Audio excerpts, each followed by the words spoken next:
मस्त मालवणी किचन मध्ये तुमचं स्वागत आहे। आज नारळाचे लाडू बनवणार आहे। त्यासाठी हे बघा माझ्याकडे एक नारळ होता, तो सुकला होता, तर मी मिक्सरला लावून घेतला आणि ते बघा ओलं खोबरं पण घेतलंय। तो पण नारळ ओलाच आहे, पण तो सुका निघाला, त्यामुळे मी त्याचे जाड पीस करून मिक्सर मध्ये लावून घेतले।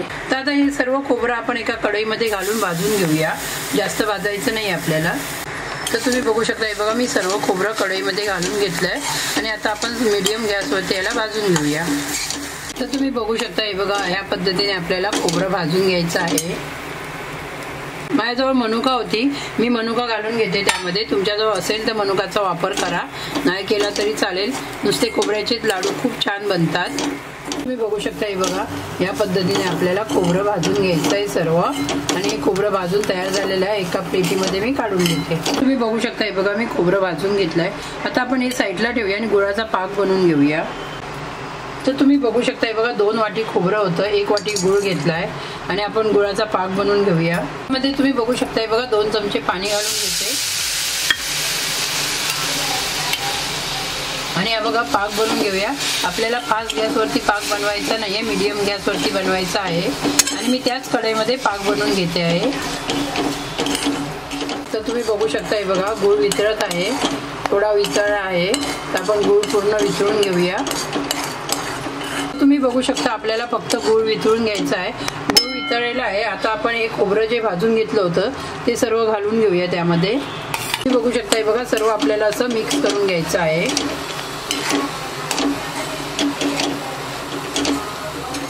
तर तुम्ही बघू शकता, हे बघा आपल्याला असं करून घ्यायचं आहे।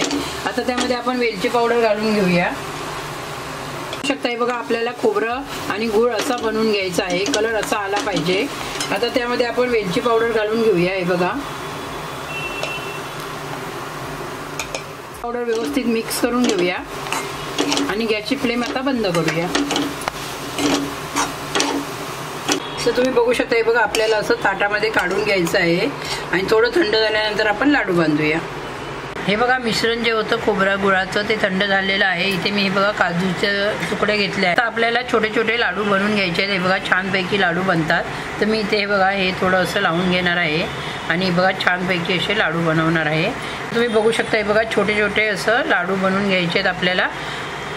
तर तुम्ही बघू शकता, हे बघा छानपैकी असे लाडू बनवून घ्यायचे आहेत आपल्याला आणि हे संकष्टीला नैवेद्याला पण तुम्ही दाखवू शकता। तर आता हे बघा या पद्धतीने मी सर्व लाडू बनवून घेते। तर तुम्ही बघू शकता, हे बघा लाडू बनवून तयार झालेले आहेत आणि हे छानपैकी असे लाडू बनतात।